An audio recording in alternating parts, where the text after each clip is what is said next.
Hello, APR fans. My name is Ojo Olorunleke, Nigerian Super Eagles goalkeeper from Nigeria.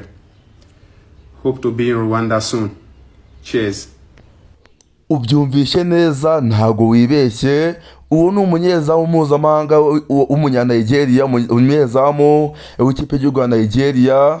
Amagambo wumvishe n'uwo yatangaje agira ati ngo hello APR FC fans, arimo abwira abafana ba APR FC ati mumeze neza muraho, amenyesha ko afashe urugendo yerekeza mu gihugu cy'u Rwanda aho aje kuba yaza kurangizanya n'ikipe ya APR FC kugira ngo ayibere umunyezamu mushya mu mikino isigaye, bakareba urwego rw'ubundi bakaba bamwongera amasezerano kugira ngo azakomezanye n'ino kipe y'ingabo z'igihugu mu mikino itaha.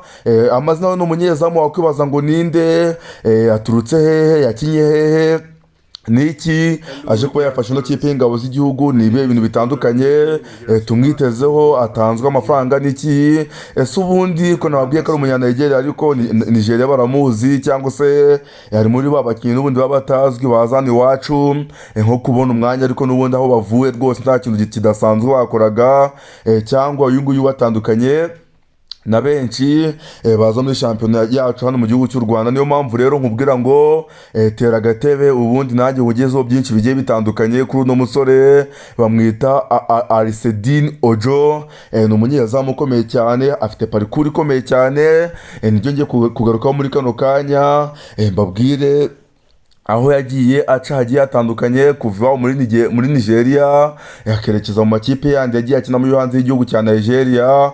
Mbabwiye n'impamvu ubu ngubu yari free agent, kuko APR FC muguze nta kipe yari afite, yari amaze amezi 6 ya mbere y'amashampiyona ari free agent, nta kipe yari afite. Akaba ariyo mpamvu nyamukuru rero agomba kuza akamanza akora medical test muri ino kipe y'ingabo z'igihugu. Yamaze kuvuga ko atazongera kugisinyisha umukinnyi utarakoze medical test, kuko abagiye baza bakayisinya bikaza kurangira bayihombeye kubera ikibazo cya fitness yabo baza gusanga kiri hasi. Akaba ariyo mpamvu ubu ngubu umukinnyi wose ugomba kugurwa n'ino kipe y'igihugu agomba kuza agakora medical test kugira ngo bizere urwego rwe niba ruri hejuru, bizere ko ari umukinnyi ugomba kuza akabafasha mu gihe kiri imbere, ataza ubundi akajya kurwarira mu bitaro kubera ko nta kizami cya medikari yari kuba yarakoze. Rero akaba ariyo mpamvu abakinnyi bose bari kugurwa muri ino minsi bari kuza bakabanza gukora medical test kugira ngo barebe urwego rwe. Rero iyo foto mubona irahita isobanura byinshi bigiye bitandukanye. Aho ngaho yari mu ikipe ya Elimelek, ni ikipe ya Elimelek hano mu gihugu cy'u Rwanda, ni ikipe ikomeye cyane, ni ikipe itozwa n'umutoza Dadelkonovic, umutoza watoje ikipe ya APR FC. Niyo mpamvu iyo foto nayizanye kugira ngo ibafashe muri parikuru ye igiye itandukanye. Hariya yari mu ikipe ya Elimelek, ni muri sezo ishize, niyo wari umuzamu wa mbere mbere uko batandukana. Mbibutsa ko amaze gutandukana ino kipe ya Elimelek ari bwaje kuba yabura amahirwe yo kujya mu matsinda ya CAF Champions League, kandi akirimo yari umuzamu ugenerwaho. Bivugwa ko basa nkaho bapfuye amafaranga yari gutangwaho, yari yasabye kugira ngo yongere amasezerano mu ikipe ya Elimelek, bikaza kurangira atabashije kuba yakongera amasezerano muri ino kipe.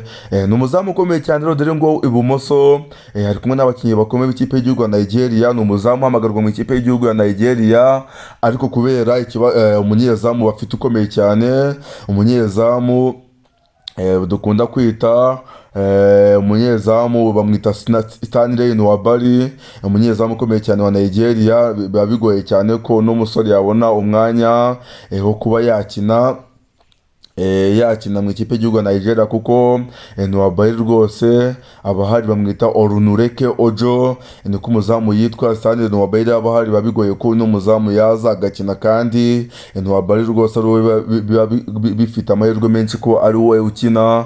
Uyu ni umuzamu watwaye igikombe n'ikipe y'igihugu ya Nigeria, yaba cyabatangeje imyaka 20 igikombe cy'isi, akaba gitwara ari kumwe n'ikipe y'igihugu ya Nigeria. Mubonye irafata ari kumwe na Gianni Infantino, nicyo yari yatwaye n'igikombe cy'isi yari yatwaye cy'abatarengeje imyaka 20. Akaba ari umuzamu rwose ku cyitwa amateka aragifite. Ni umuzamu kuva muri 2020 kujya muri 2023 yakiniraga ikipe ya Enyimba FC yahari iwabo mu gihugu cya Nigeria. Inyimba ni imwe mu makipe akomeye cyane, ni ikipe ihagararaho hano ku mugabane wa Afurika, dore ko ijya inagera kure mu matsinda, hari CAF Champions League n'amatsinda ya Confederation Cup. Ikipe ya Inyimba FC ni ikipe igera kure cyane rwose, ni ikipe igera kure hashoboka muri ano matsinda nkubwiye, CAF Champions League cyangwa CAF Confederation Cup. Rero iyo kipe yaje kuyivamo yerekeza mu ikipe ya El Merreikh yahara mu gihugu cya Sudani. Ikipe ubu ngubu irimo ikina shampiyona y'u Rwanda, ikipe itozwa n'umutoza bamwita Darikonovic. Iyo kipe yatwanye nayo igikombe cya shampiyona, biza kwiha amahirwe yo gutuma ikina CAF Champions League. Mbibutsa ko yakuyemo na Central World Popo mu gihugu cya Congo, aba ariyo yibuza amahirwe yo gukomeza mu mikino iri imbere. Rero uno muzamu ne wayikiniraga mu gihe batwaga igikombe cya shampiyona, ariko shampiyona irangiye aza kuba yatandukana nayo, rero bimwima amahirwe yo gukina no mikino ya Afurika.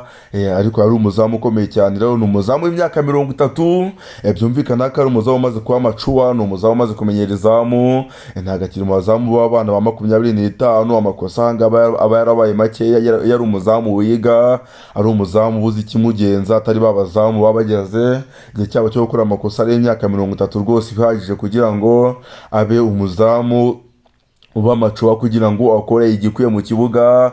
Rero amakuru arimo adusumira, amakuru arimo atugiraho nuko ino kipe ya APR amaze kurangizanya n'uno muzamu. Umuzamu akaba yamaze guhaguruka mu gihugu cya Nigeria, niyo makuru arimo atugiraho no ngaha kuri Umupira Rwanda, niyo makuru arimo adusumira kugira ngo tuyabagezeho neza cyane. Umuzamu amaze kwafata indege mu masaha y'ijoro, kariya ka video naberetse ntangiza karakerekana ko umuzamu yamaze guhaguruka mu gihugu cya Nigeria yerekeza mu gihugu cy'u Rwanda, amaze gufata rutema ikirere kugira ngo aze arangize amasezerano n'ikipe ya APR, ubundi akore medical test, dore ko icyo kizami cya nyuma gisigaye kuri uno musore kugira ngo afate ikaramu ashyire umukono ku masezerano.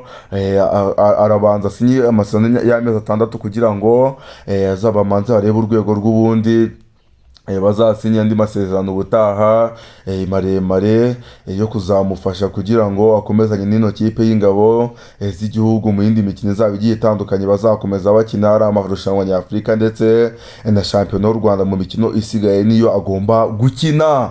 Niba ari wishimiye nkuru ugejejeho breaking news mbangugejejeho kano kanya, nta kindi magusaba kanda subscribe hano ngaho ku Mupira Rwanda, dukomeze guhura mu zindi nkuru zitaha.